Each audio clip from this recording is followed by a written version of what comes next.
American Freethought, Sex Radicals, Birth Control Advocates, and Their Enemy, Anthony Comstock.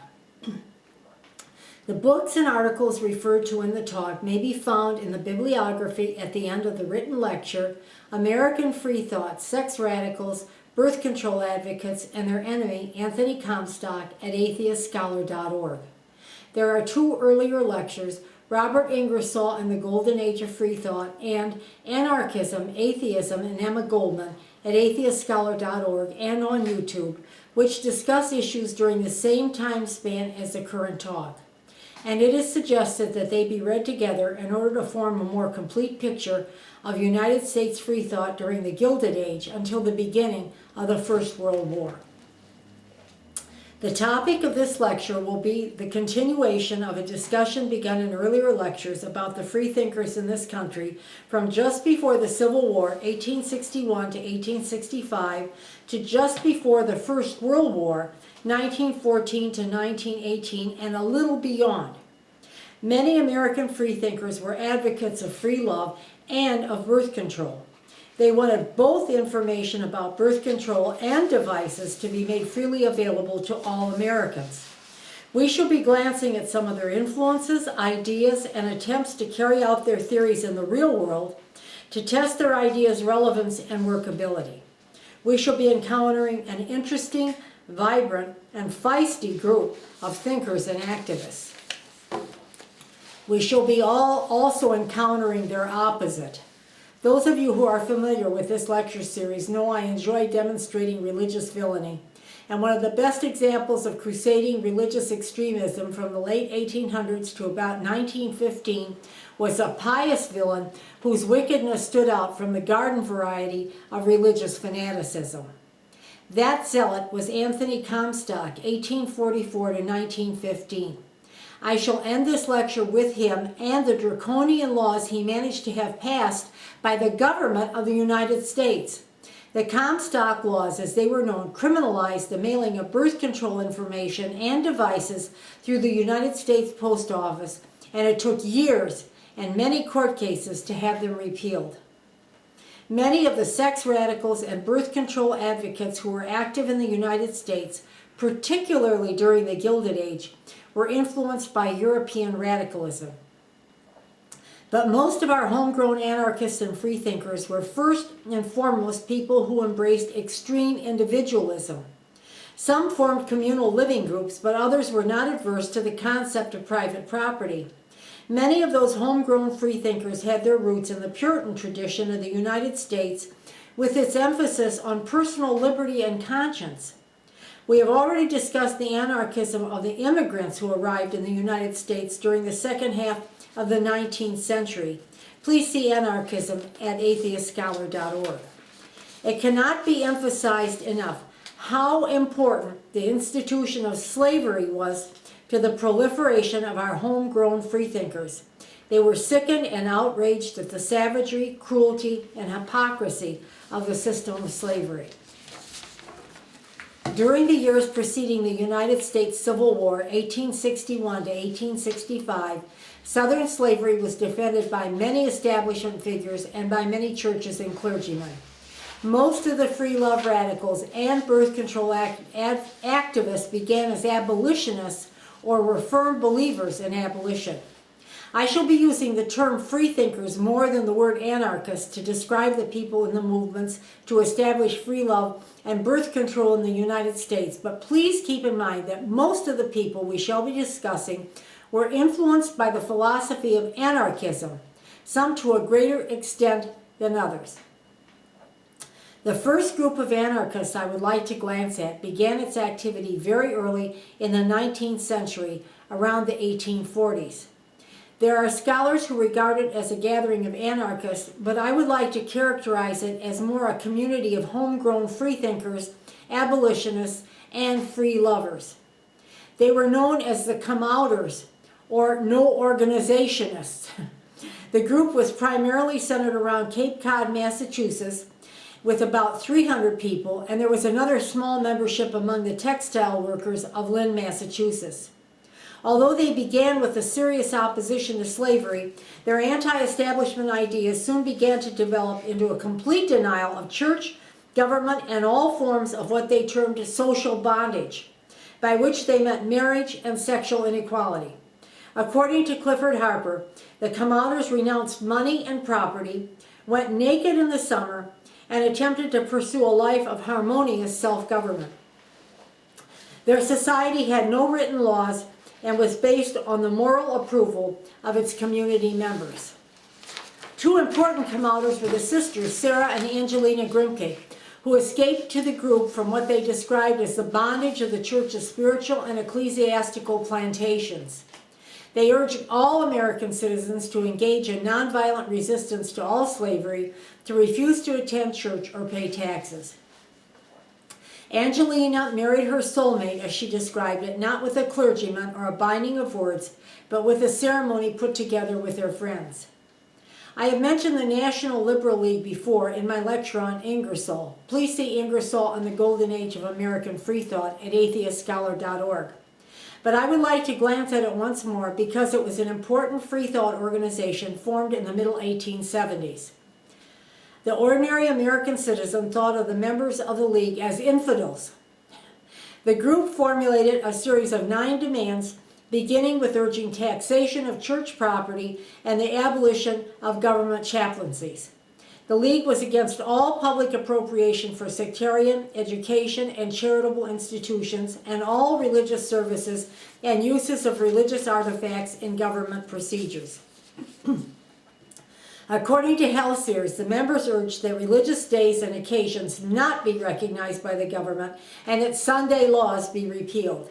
They wanted oaths replaced by affirmations and that laws enforcing Christian morality be abrogated in favor of the criteria of natural morality, equal rights, and liberty. They urged the rejection of government favoritism to any religion. I shall go into the Comstock Law in more detail later, but we should keep in mind that the Comstock Laws prohibited so-called obscene material from being sent through the mail. As I have mentioned, birth control information and serious sexual manuals were designated as obscene material, which prohibited them from passing through the United States mails. The Liberal League drafted a strong oppositional statement concerning the Comstock Laws in 1879. Now, I would like to turn to a discussion of the free love movement, which attracted atheists, agnostics, and a fairly large number of spiritualists. The spiritualists believed in sentimental spiritual connections between people rather than simply marriage for procreation. By the 1870s, the more conservative spiritualists tried to dissociate themselves from the freethinkers, who were emerging as a vanguard of not only influence but of controversy. Consequently, some of the most important members of the free love movement found themselves in legal difficulties due to the Comstock Laws. Before I proceed with a glance at some of the radical individuals and movements of the late 1800s, there are 2 points that I wish to bring up. By doing so, I hope to clear the air of any misunderstanding concerning 2 areas of controversy about several of the freethinkers of that era. One charge against some of them, as I mentioned earlier, was that they were homegrown anarchists. This is quite true, but they were, as a general rule, nonviolent. They were more fierce individualists rather than the European variety of anarchists. For example, Moses Harman, 1830 to 1910, the owner-editor of the important publication Lucifer the Light-Bearer, contended that the United States was a government for and by the people only in theory rather than in practice. He never resented being called an anarchist. He simply believed that the rights of the governors should be secondary to the rights of the governed. He, as well as most of American homegrown anarchist freethinkers, were not for violence, chaos, and confusion, but affirmed that free thought represented, and I quote Harman again, the epitome of law and order since it confined every man within his proper sphere. Today, such men and women as Harman would more likely be described as freethinkers or as libertarians or progressives rather than anarchists. The second point I wish to address before glancing at some significant individuals in the free thought movement is a charge that many of them accepted various versions of eugenics. Some of them did, but it was a negative form of eugenics. In other words, they believed that a child conceived in love and not in the strictures of a loveless marriage would be a more intelligent and healthier child. The vast majority of American radicals did not accept positive eugenics or the tinkering with breeding and genes to produce a more superior race. As for what principles freethinkers were dedicated to, here is another quote from Moses Harman's writings. 1. Natural selection through freedom of motherhood. 2. Self-ownership of women in the realm of sex and reproduction. 3. Intelligent and responsible parenthood, with the woman being prominent in the home. Harman's thoughts were shared by many American freethinkers. I shall be giving a talk next month on social Darwinism in America, and I shall take up the issue of eugenics more thoroughly. James Taylor will be giving a more up-to-date talk on the current forms of social Darwinism in the near future. But the aim of most United States freethinkers was to secure the happiness and health of children and their mothers, rather than bringing about some sinister manipulation of traits to create a master race. I wish to deal with both issues, anarchy and eugenics, with regard to the American Freethought movement, so as to make clear that the freethinkers of the late 19th and early 20th centuries were progressive, compassionate, and courageous people. They braved fines and imprisonment to help improve the hard lot of women and children during that period of American history. Women were looked on by many people as property that breeds. Free love advocates such as Dora Foster spoke and wrote with scorn of the double standard of morality for men and women. A single woman was supposed to and often did remain celibate, while a single man could hire prostitutes. Foster pointed out that the prostitutes such men hired were then scorned and debased because they were women engaged in selling sex to men. Most free-thinking feminists wanted a saner, healthier society where women could freely express themselves. An important freethinker, Stephen Perl Andrews, 1812 to 1886, was an attorney, philosopher, and author of the 1851 Science of Society. He and Josiah Warren, 1798 to 1874, who is often described as the first American anarchist, founded Modern Times in 1851. Modern Times was a utopian community based on Warren's equitable commerce theory. Following the economic theory, people in the community were able to purchase goods with labor notes instead of money, and women were paid the same wage as men. Modern Times did well for around a decade, but as word spread about the community, many unstable people were attracted to it. Marriage arrangements at Modern Times were left up to the individuals involved, which opened the door for conventional people who lived outside the community to label it a place of vice and sin. One young woman who arrived there believed in an extreme diet and died after a year of eating nothing but beans without salt. Events such as that, along with the arrival and residence of undesirable people, helped run the utopia down, and it died with accompanying notoriety. Andrews was undaunted, however, and took his family to New York, where he founded another co-op in the late 1850s, the Unitary Home. In 1870, Andrews met the famous Victoria Woodhull, 1838 to 1927, in New York. She and her sister, Tennessee Claflin, began the Woodhull and Claflin Weekly. Woodhull was an advocate of free love and a freethinker, although she ultimately embraced spiritualism. Andrews was made editor of the weekly after Woodhull and Claflin became aware of his conviction that a woman had a right to fully choose her sexual partners. In 1872, Andrews endorsed Woodhull as a candidate for the presidency of the United States on the Equal Rights Party platform. However, on Election Day in 1872, Woodhull was in jail. Here are the events that led up to this debacle. The popular Congregationalist minister Henry Ward Beecher was a brother of Harriet Beecher Stowe, the author of the famous 1852 abolitionist novel Uncle Tom's Cabin. He was a renowned speaker, an abolitionist, women's suffrage, and Darwinian evolution supporter. However, he had publicly criticized Victoria Woodhull's stance on free love. And then, sometime around the 1870s, a woman named Elizabeth Tilton had confessed to her husband Theodore that she had had an extramarital affair with Henry Ward Beecher. Tilton told Elizabeth Cady Stanton, the feminist advocate and freethinker, about the affair, and she confided the story to Woodhull and Claflin. Woodhull was furious, and they printed the story of Beecher's adultery, charging that he was practicing free love in private while denouncing it in public. There had been rumors about Beecher and women for years, but they had remained rumors, not fact. Comstock willingly responded to Beecher's urging and had Woodhull arrested for sending obscene material through the mail. Beecher was exonerated by his Congregationalist superiors, who then excommunicated Theodore Tilton, the wronged husband. Tilton was enraged and sued Beecher in civil court in 1875. Beecher's trial ended in a hung jury, and he was ultimately cleared by the Congregational establishment. He went on to continue his popular ministry. Feminists from America and Europe were infuriated with the treatment meted out to Woodhull and spoke publicly and in print about the double standard according to men and women. Ezra and Angela Haywood were publishers of The Word, begun in 1872. It was a journal that promoted women's equality as well as labor and monetary reform.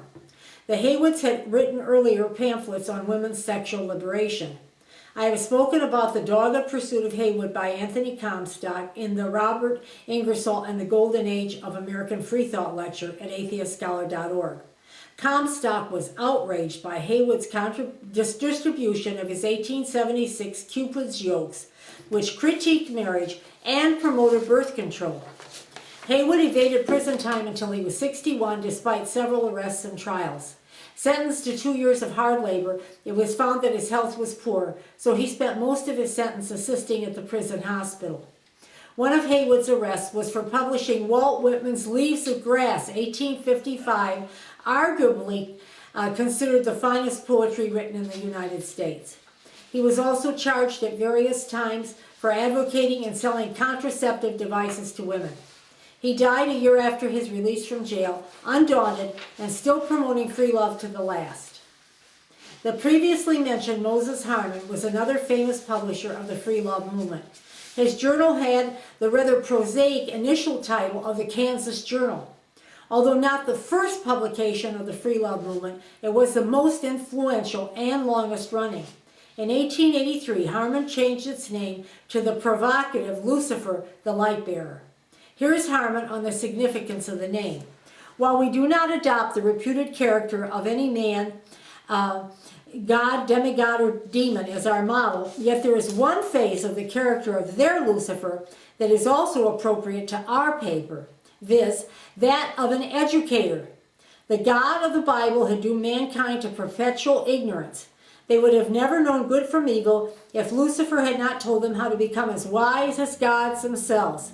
Hence, according to theology, Lucifer was the first teacher of science. Harman was not afraid to take up the most controversial topics about the sexual matters of that era. He had a no-censorship policy, and the debates about sexuality were fully published in his Lucifer. He had tired of publishing the standard liberal denunciations against religion and moved into the heart of the sexual controversy. The career of Benjamin Tucker developed in the opposite direction. Benjamin Tucker, 1854 to 1939, an important homegrown anarchist philosopher, was focused on the larger cities and became less radical over the years. Hal Sears states that Tucker eventually attained a sort of bourgeois respectability. That was not the desired outcome for Harman, who was active in the free love movement until he died. His children were supportive and active in the cause as well. Harman's daughter, Lillian Harman, and her partner, Edwin C. Walker, were prosecuted in 1886 for a relationship that was not considered a legal marriage. Oddly enough, during the trial, the judge rambled on that if either of the two married a new person, the person who engaged in the new marriage with a different party would be guilty of bigamy. The Star newspaper in London pointed out that the Lucifer marriage's participants gained fame as the only couple in the English-speaking world to be imprisoned for their act of marriage. Note how quickly the press nicknamed Harman and Walker's partnership the Lucifer marriage. The court evaded the legal issue of whether the marriage could be considered a common law arrangement. Harmon and Walker were found guilty. The couple refused to pay their court costs for 6 months and remained in jail until they were needed back at Lucifer the Lightbearer, whose future was imperiled. Lillian Harmon was only about 17 years old when the whole case began, but she demonstrated she was steadfast in her own person vis-a-vis the free love movement. Emma Goldman, about whom I have written in the Anarchy lecture at AtheistScholar.org, stated unequivocally that she and Margaret Sanger, although important figures in the birth control movement, had not been its pioneers. She said that the pioneering had been done by Moses Harmon, his daughter Lillian, Ezra Haywood, E.C. Walker, and Dr. Edward Bliss Foote. I have discussed the D.M. Bennett trial and conviction in my lecture on Ingersoll and the Golden Age of Freethought at AtheistScholar.org. D.M. Bennett, with his wife Mary, was the publisher of the highly influential Freethought periodical, The Truth Seeker. He was tricked by Anthony Comstock into sending Comstock a copy of Haywood's Cupid's Jokes. Comstock used a decoy letter pretending that he was an uneducated person requesting certain publications. He enclosed money and mentioned the publication Cupid's Jokes, calling it Cupid something. Bennett mailed him the publication, was promptly arrested. In 1879, he was fined $300 and sentenced to 13 months in prison. He served the entire time. Voltairine de Cleyre, 1886 to 1912, was another important American-born freethinker, anarchist, and sex radical. She was ideologically and philosophically close to Moses Harmon, and although she contributed to many Freethought journals, she wrote the most articles for Lucifer the Lightbearer. She was an atheist and a brilliant advocate of free thought and free love. De Cleyre considered marriage the sexual enslavement of women, but she also believed it was an impediment to the personal development of both sexes. According to Robert P. Helms, she defended and practiced varietism, non-monogamy, and intensely criticized traditional domesticity and monogamy. She was a very progressive and evolved person. When a former pupil who had become deranged shot her in 1902, she refused to testify against him and attempted to defend him from prosecutors. She had come near death from his crazed attack, but under intense pressure, she retained her principles. Helms states that her actions moved many hearts. For those who would like to learn more about the free love movement, the best book is still Hal D. Sears' 1977, The Sex Radicals, Free Love in High Victorian America. It is an excellent and well-documented history. You may find it listed in the bibliography at the end of this written lecture at AtheistScholar.org. I shall close this section on the sex radicals with some opinions from the eminent British playwright George Bernard Shaw, 1856 to 1950. Shaw wrote several scathing letters to the New York Times and other publications about the United States censorship of his play, Mrs. Warren's Profession, written in 1894. But the particular letter I am quoting was written to Harmon's daughter Lillian after her father's death. Here it is in its entirety. Dear Lillian Harmon, it seems nothing short of a miracle that your father should have succeeded in living for 79 years in a country so extremely dangerous for men who have both enlightened opinions and the courage of them as the United States of America. It is certainly no fault of the Americans that he did not die before.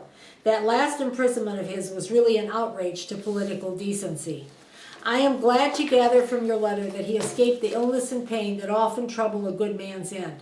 And I hope that now he is dead and can no longer shock Mr. Comstock and the rest of the American idols, some little sense of shame at the way he was treated may find expression in America.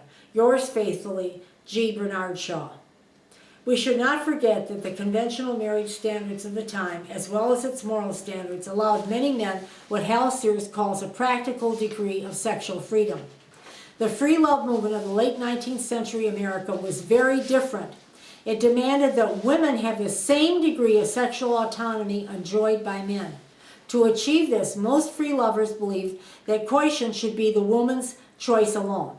Such a demand was unprecedented, and that it grew and gained strength in puritanical America seems astonishing, and yet at the same time appropriate. In my last lecture on Anarchism, Atheism and Emma Goldman at AtheistScholar.org, I pointed out that Goldman realized that a woman with the right to love freely where she chose did not have a meaningful right at all unless she had access to birth control. The demand for access to birth control information and devices was ultimately successful in the United States, although it is still periodically attacked in the present day by social conservatives and religious fundamentalists. Yet the right of a woman to take control of her own body has been a remarkably successful one in America. That is the topic I would like to turn to now, the birth control movement and its pioneers. The story of the birth control movement in the United States is a long and winding one. Here is a glance at the history of birth or population control in past eras. In pre-industrial societies, infanticide was a common practice. I am defining infanticide as the killing of a newborn baby. Infanticide was often practiced not only as a population control measure, but as a gender corrector in societies where division of labor was gender determined. Sometimes a baby was killed at birth because abortion was considered too dangerous to attempt. The Pima Indians of Arizona practiced infanticide when the father had died to relieve the mother of the financial burden. The Yale University online education site states that some of the Indian tribes from Australia and the Cheyennes, as well as other Plains Indian tribes in America, practiced infanticide in order to maintain mobility. In many nations such as India, Tahiti, Formosa, and North Africa, the killing of newborn baby girls was the more prevalent or exclusive practice. In ancient Greece, infanticide was often a result of eugenic theories. Not only was female infanticide more common, the decision to kill a newborn baby was also nearly always a male prerogative. During the 18th and 19th centuries, abortion and infanticide were generally considered crimes.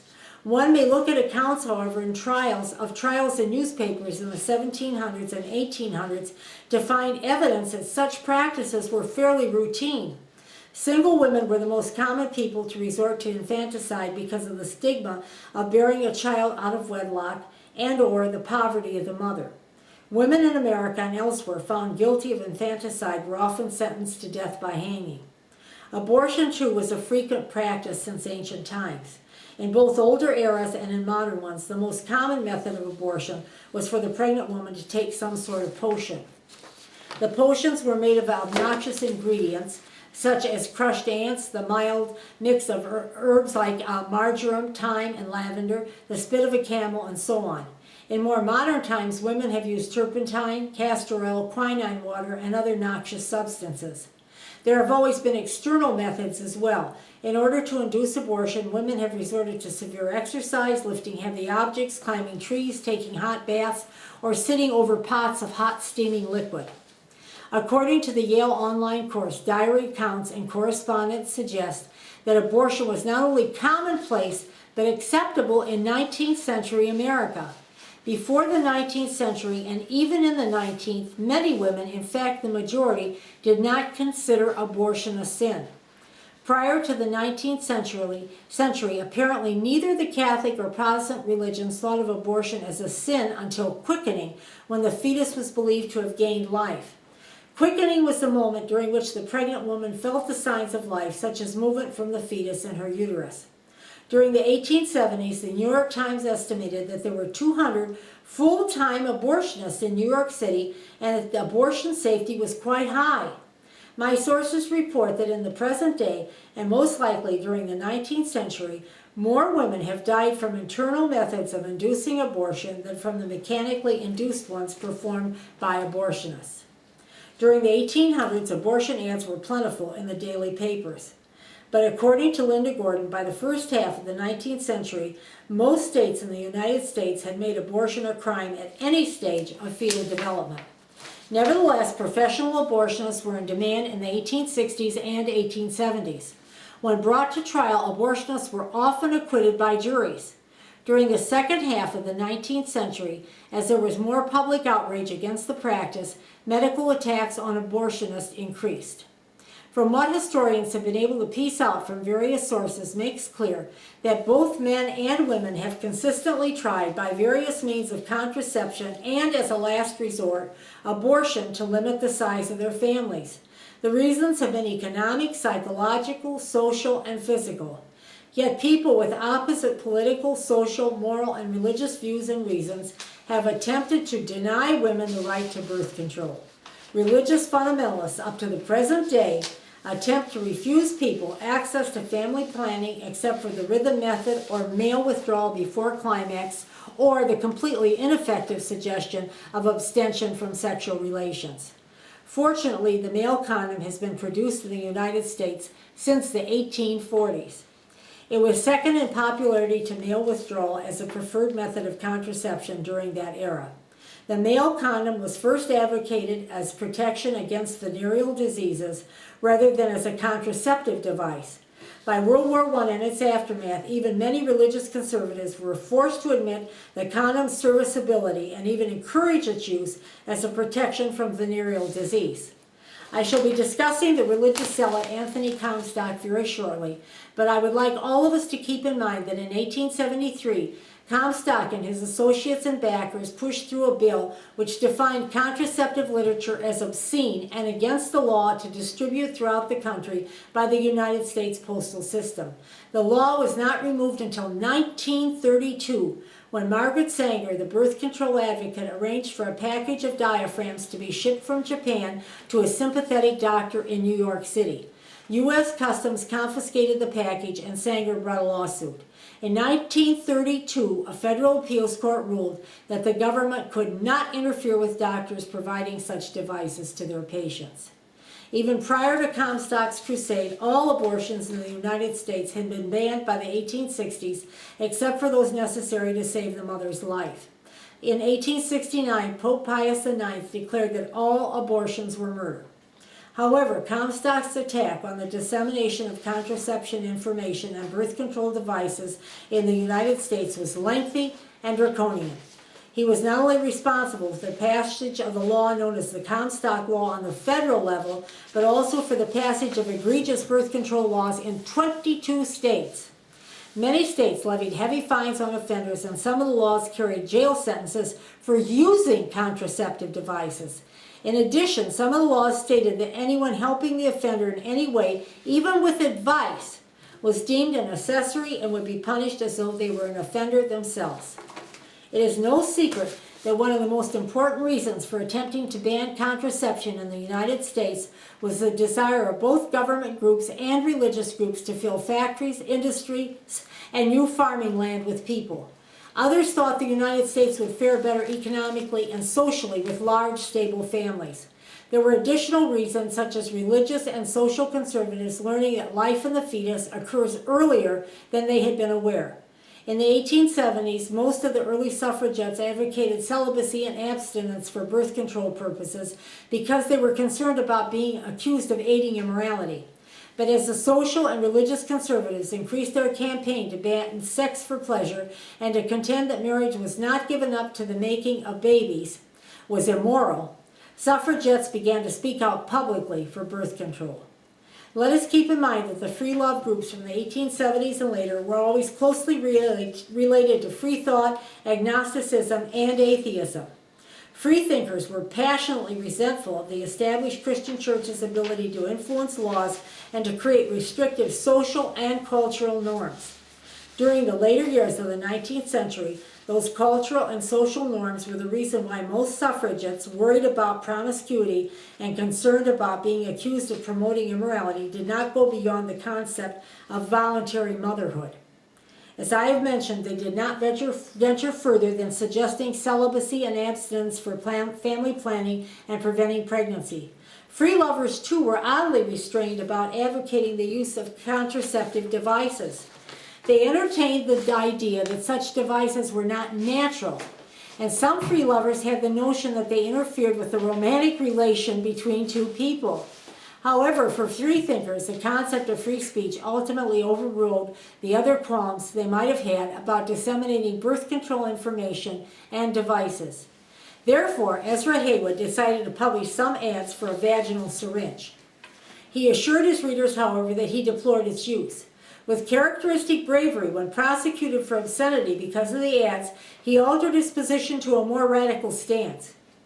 Although artificial means of preventing conception was generally not approved by free lovers, he stated, it was necessary for some women to defend their rights to voluntary motherhood when their male partners were inconsiderate and brutish. His wife Angela also approved of women being free of legislation that took away their freedom. Eugenics was another large factor in the birth control movement, but I plan to take the issue up in my next lecture on social Darwinism in the United States. Social purity was a notion that gave rise to many egregious ideas and goals. Some of its advocates, for instance, would have liked to prevent prostitutes from having children on the grounds that their immorality could be transmitted to their children. Women were often surgically sterilized to prevent their having children, particularly on Indian reservations in the United States. The facts are readily available in contemporary histories, and they are damning evidence against social purity and eugenics promoters. President Theodore Roosevelt inadvertently helped the causes of sexual revolution and birth control in March 1905 when he attacked women specifically. In fact, he branded the women who avoided having children as criminals against the race, the object of contemptuous abhorrence by healthy people. He did not use the term race suicide, but that notion had been in some people's minds and vocabulary for some time. There were 4 basic objections to birth control during Roosevelt's era. I have already mentioned the first 2, immorality and the desire for large, stable families. The third objection to birth control was the dislike of women's rebellion against what was seen as their primary duty, motherhood. The fourth objection was racist in nature. Roosevelt gave voice to the fear that Yankee stock, which for some time had been displaying the lowest birth rate in the United States, would be outnumbered numerically and therefore politically by immigrants, non-whites, and the poor.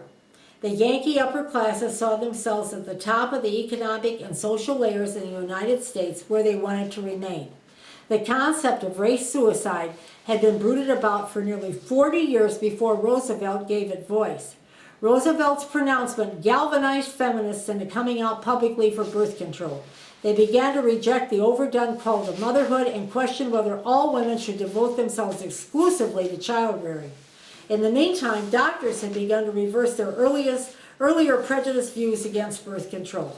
According to Linda Gordon, despite the reluctance of many of their members, the medical profession became the first established moral authority in the United States to endorse the separation of sex from reproduction. Because of their respected role, doctors played an important part in the sexual revolution. There was more revolution to come in the 1910s and 1920s. A radical shift in sexual attitudes took place in the United States among leading intellectuals and reformers. Americans had first led the way to sexual freedom with its sex radicals, but their presence had been relatively small and they had not been in well-organized groups. The newer American intellectuals learned from European thinkers' investigations of sexuality in the fields of psychology and anthropology. British intellectuals like Edward Carpenter, the gay socialist, and the Swedish feminist Ellen Key had large social movements supporting them, such as Fabian socialism. Havelock Ellis, an important British reformer, was a lover of Margaret Sanger, the American birth control activist, and an important influence on her ideas. Americans embraced the scientific study of sex and the work of Sigmund Freud, or what they supposed were scientific theories. They misinterpreted his darker vision, however, and used his ideas as support for general sexual liberation.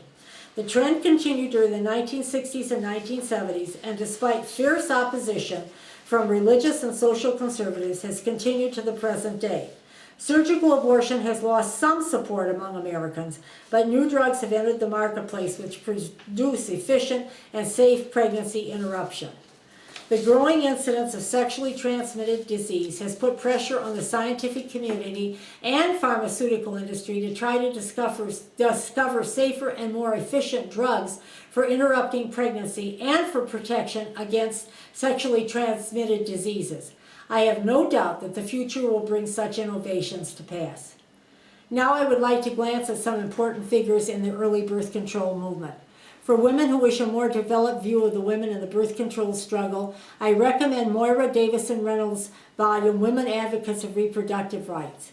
But here is a glance at some seminal personages and moments in the fight for reproductive knowledge and rights. Charles Knowlton, 1800 to 1850, was a freethinker and a physician in the United States who began to give out information about birth control early in his career.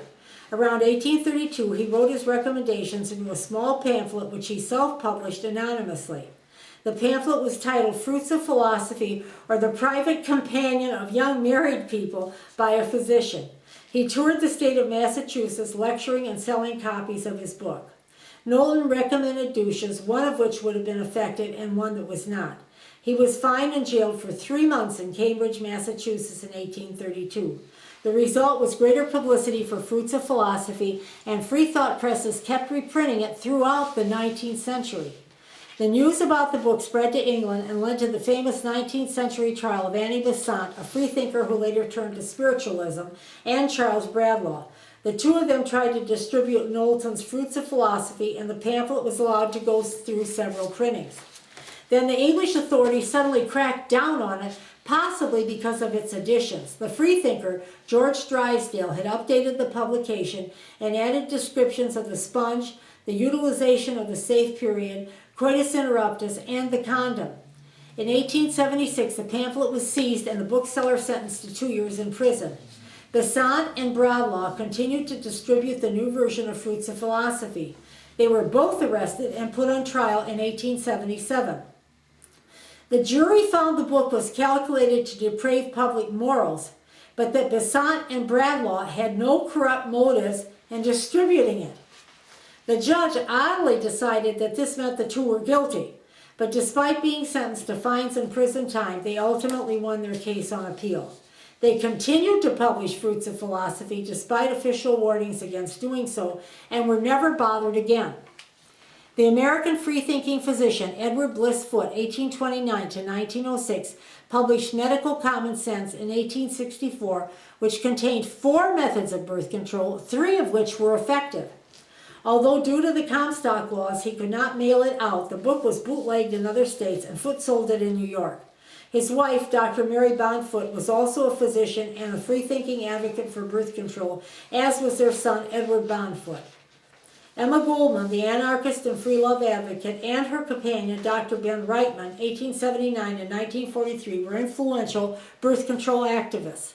Reitman, sometimes known as the hobo doctor because he actually had been a hobo in his youth, completed his medical studies and kept on with his work in birth control. Goldman was a strong advocate for birth control all her life, but her anarchist activities drew her back to political organizing as her main concern after a time. Goldman and Reitman were both important to the United States birth control movement. I have discussed Emma Goldman and her life in my lecture titled Anarchism, Atheism and Emma Goldman at AtheistScholar.org. Margaret Sanger, 1879 to 1966, was arguably the most influential birth control activist in the United States. She was the daughter of a freethinker and a dominant voice for birth control in the 20th century. Sanger was originally active in socialist organizing and worked as a visiting nurse early in her career. It was during that time she had an opportunity to observe many poor women's wretched lot, bearing child after child, being unable to care for them properly, losing some to disease, and having their own health ruined. Her own mother had succumbed to tuberculosis, and Sanger believed that bearing 11 children and having 7 miscarriages had weakened her mother's health to the extent that she was unable to fight off the disease. She eventually traveled to Europe, and in France she learned more about what Emma Goldman had been saying about birth control and women's freedom. When Sanger returned to the States in 1914, she launched The Woman Rebel, a feminist publication which ran 7 issues until the United States Post Office shut it down. When Sanger could no longer mail Woman Rebel, she wrote up a detailed birth control pamphlet called Family Limitation. She was arrested and before her trial was due, fled to Canada and then to London. The IWW Union people mailed the pamphlets for her by prearrangement. While in London, she decided to dedicate her entire career to the birth control movement. She is credited with first using the expression birth control. She came into contact with many neo-Malthusians in England and learned more about population control theories. Havelock Ellis, 1859 to 1939, the social reformer, physician, and sexual researcher, was Sanger's lover for a time. He talked to her about the latest ideas about birth control and sexuality. She was to put many of these theories into effect when she returned to the United States. She desired to propagate the idea that sex could not only be engaged in without fear of pregnancy, but that it could also be enjoyable for women. She was a believer in free love all her life. Although she could say oddly mystical things when she went through crises, Sanger was essentially without religion. She was castigated by the Roman Catholic Church throughout her long career. Her first and by then estranged husband, Bill Sanger, was tricked by a representative of Anthony Comstock's. The agent pretended to be a friend of Margaret Sanger and asked to have a copy of her birth control pamphlet. Bill was arrested and sentenced to 30 days in jail for giving the agent the illegal family limitation pamphlet in 1915. The conviction and sentence resulted in a firestorm of negative publicity for the Comstock laws, with the left wing and sex radicals keeping up a vocal protest against them. Margaret Sanger decided to return to the United States and plead not guilty to the charges against her. She tested the laws against birth control many times throughout her career. At the same time she was planning her trial strategy, her 4-year-old child Peggy died of pneumonia, which was frequently fatal during that era. Sanger's entire family was devastated. However, she was suddenly perceived as humanized by the tragedy, and there was a general wave of public sympathy for her. The public saw her as a grieving mother as well as an activist. Many feminists, sex radicals, and others announced they were behind Sanger. In the end, all charges against her were dropped. Sanger visited Dutch birth control clinics in 1915 and learned about the diaphragm, which he realized was a more effective method of birth control than the douches and other practices her movement had been promoting. She decided to distribute diaphragms in the United States. She and her sister opened the first birth control clinic in America in 1916 and were arrested. Sanger continued to prevail against the law, however, testing it over and over. As I mentioned earlier, she had a sympathetic doctor agree to receive diaphragms from Japan, and when the box containing them was seized by United States Customs, she went to law again. As a result of her appeal, the birth control clinic shutdown and the publicity surrounding the seizure of the diaphragms, the birth control movement won a significant victory in 1918. Judge Crane of the United States Federal Appeals Court ruled that doctors could prescribe contraceptives for their patients for therapeutic reasons. In 1936, there was a ruling that doctors could distribute information about contraceptives and contraceptive devices across state lines. Sanger had many lovers all her life, but eventually married Noah Slee in 1922. He was a very wealthy, somewhat conservative businessman who financed her endeavors.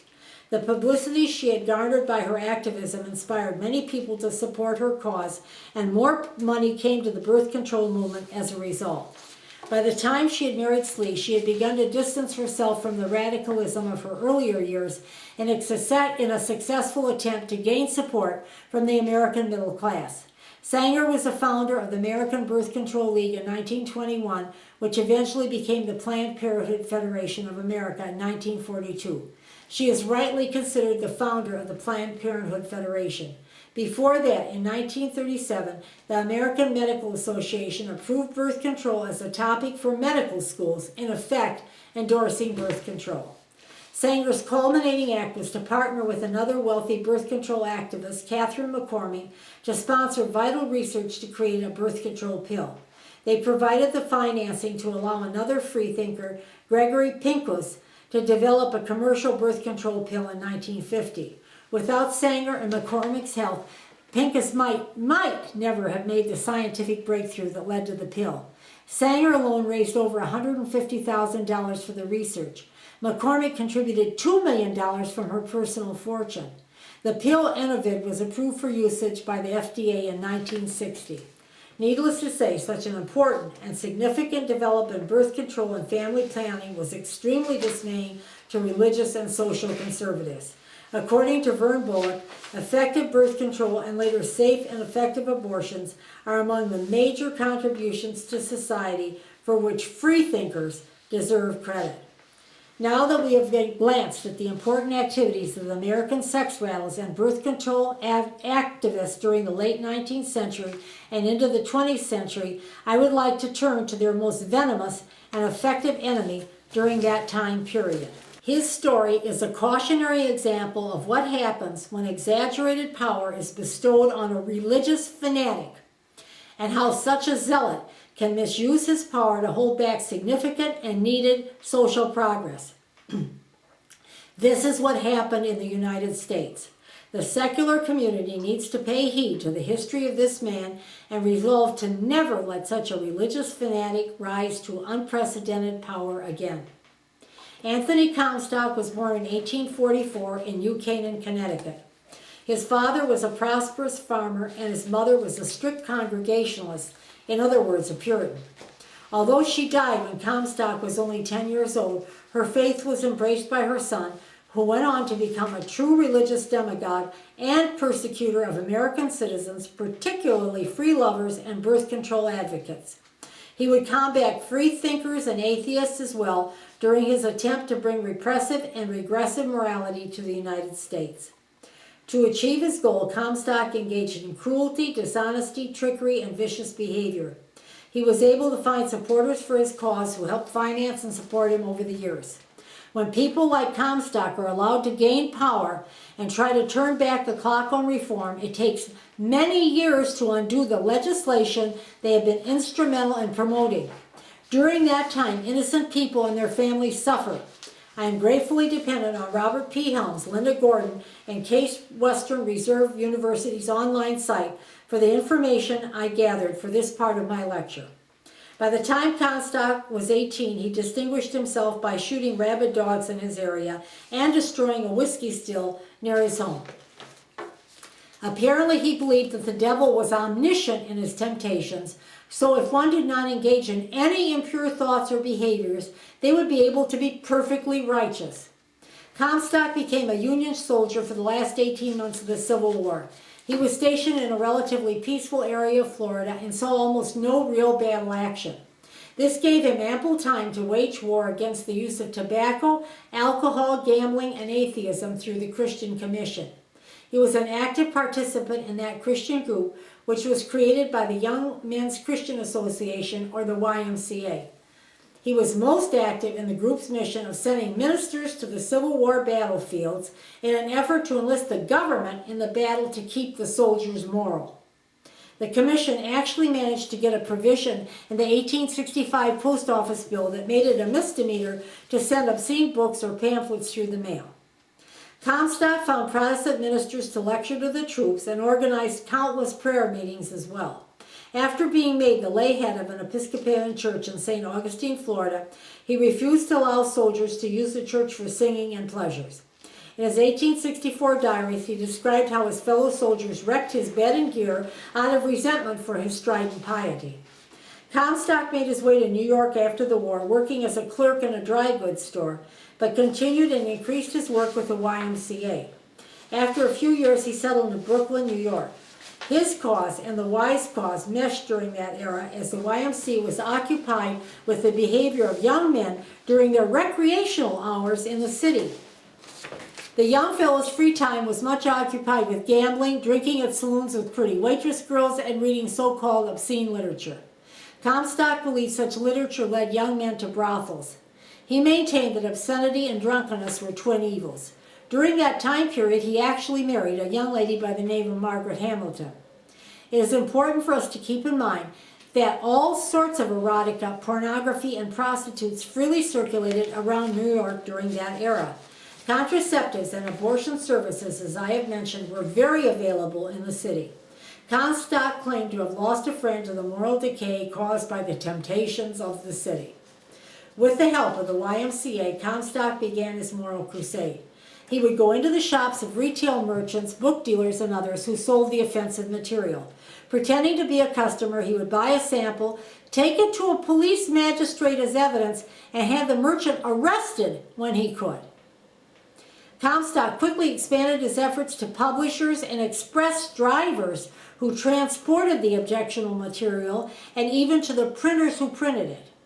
He soon headed the YMCA Society for the Suppression of Vice, which later became an independent organization and received funding for his work. Helm states that it was around that time that Comstock began to display the blind cruelty with which he practiced his Christianity. He would announce his achievements, the death of his prey, either by suicide or accident, in his public addresses. Later, he would boast of causing at least 14 suicides.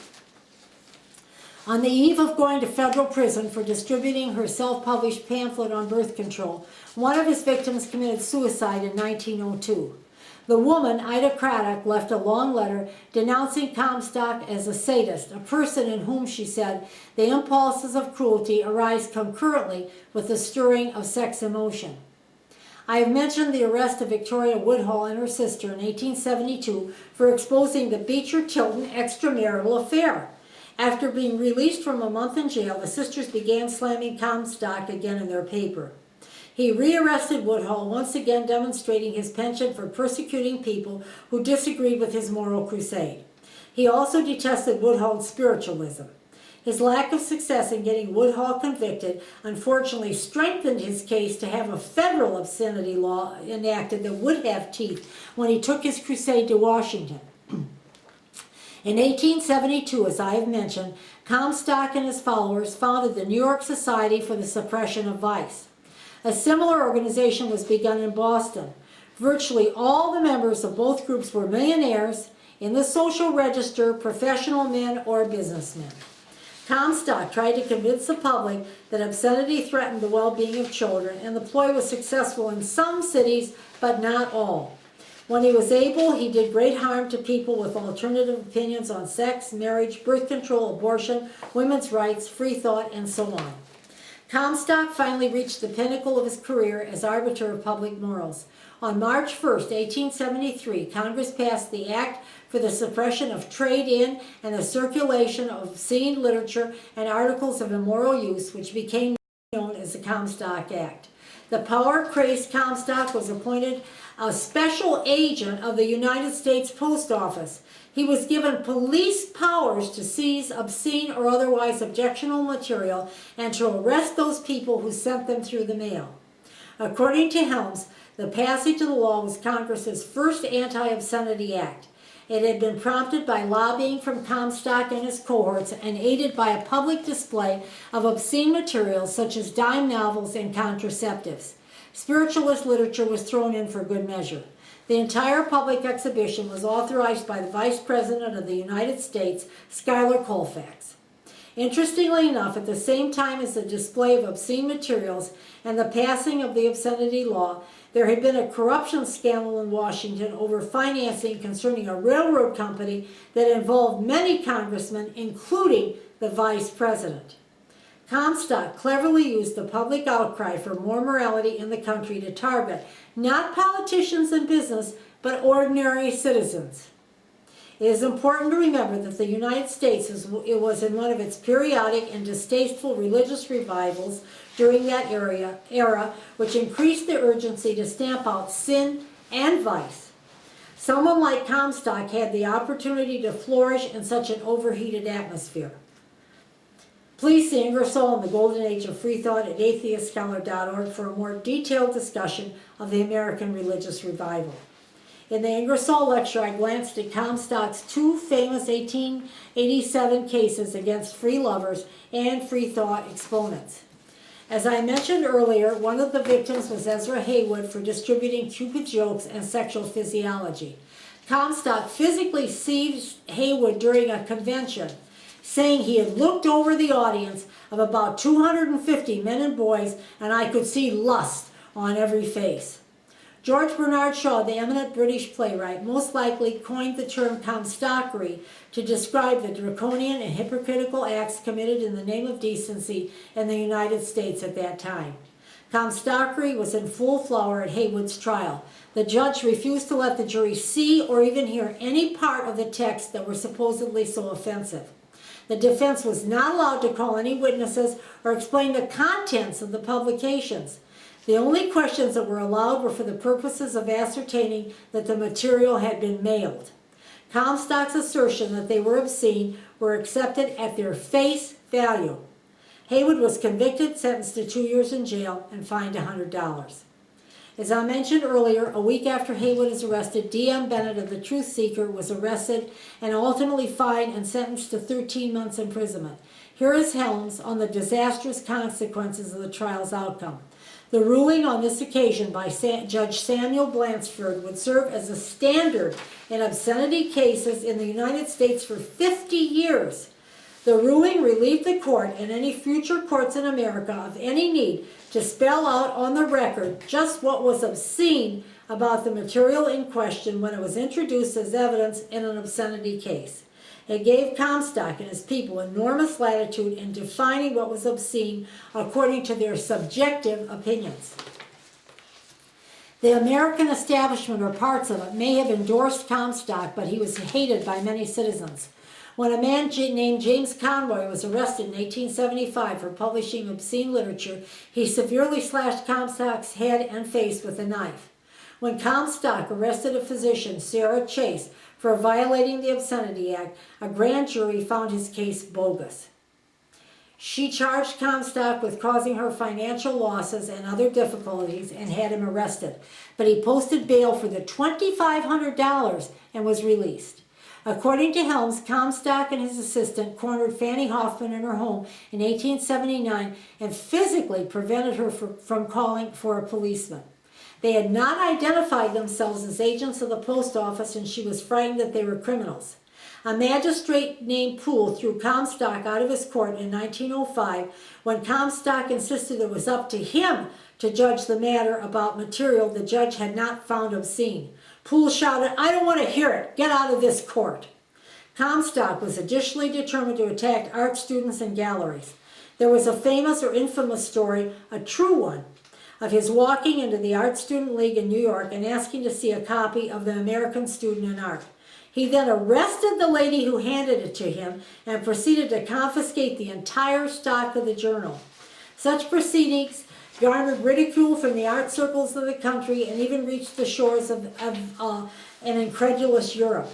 Judges refused to indict many defendants who were art gallery owners, and all charges brought by Comstock against them resulted in acquittals. The novel, The Kreutzer Sonata, written by the great author Leo Tolstoy in 1889, became a cause célèbre, calling down more ridicule on the Comstock Act. Tolstoy was very religious, and the sonata is dismayingly so, calling for sexual abstinence and marriage and other nonsense. The novel was censored in Russia. It is not in the least obscene, and its puritanical message apparently was misunderstood. President Theodore Roosevelt called Tolstoy a sexual moral pervert.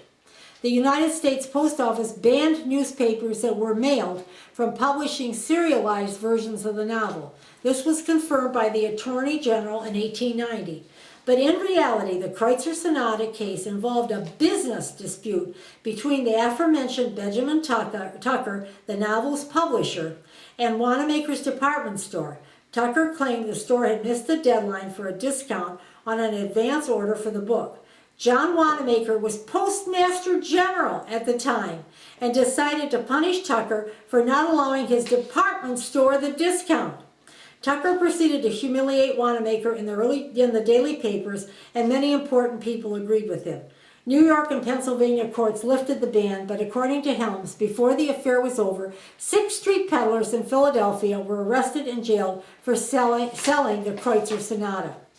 In 1887, Elizabeth Elmina Drake Slinker, an elderly Virginia sex radical, was arrested for mailing letters giving frank advice about sex, marriage, and avoiding unwanted pregnancies. She refused a lawyer and refused to swear on the Bible, declaring herself a materialist who did not believe in God or Christianity.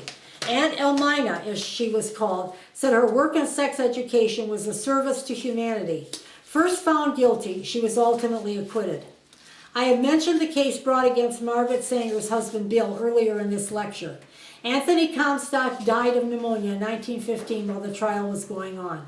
Helms states that his cadaver was put into a hole in Brooklyn in New York.